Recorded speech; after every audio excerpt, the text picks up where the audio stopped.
Good evening, friends. Tonight's tale is called The Phone No One Answers. The clock struck midnight when Emma heard the old rotary phone ring in her quiet living room.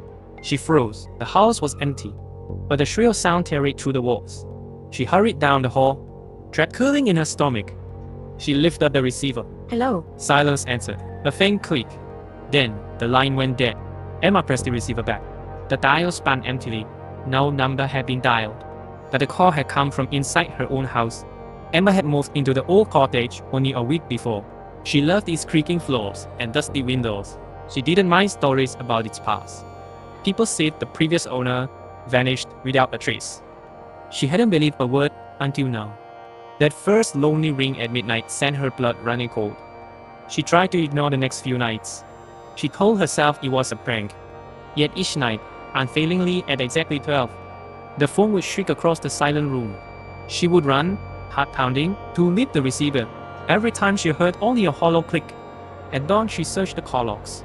No number, no record. It was as if the calls had never come at all. On the fourth night, Emma got angry. She taped the phone's wires together, secured the receiver with a tight knot. Then, she waited in the dark. The minute hand hit 12, and the phone sped its shriek through the shadows. Emma yanked the cord. Stop it. She shouted. The ringing grew louder, more furious, as if the house itself was shrieking back. Then, abruptly, silence, trembling, Emma pried open the phone's base.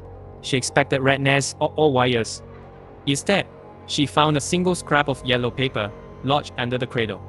Her name was written in careful slanted letters, followed by a date 20 years earlier.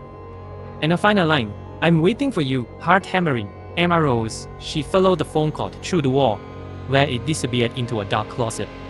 Her lantern cast long shadows as she pushed the door open. Inside, there sat an antique telephone, aged and dusty, its cord leading nowhere. Emma reached out. The phone sprang to life. A crackled voice hissed, Is that you? Emma stumbled backward. Then and loud, cold and raspy, filled the small room. She raced back to the living room.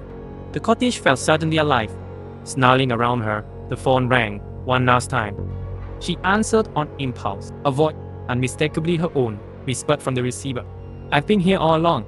She dropped the phone. It smashed on the floor, yet the ringing continued, coming from inside her ear.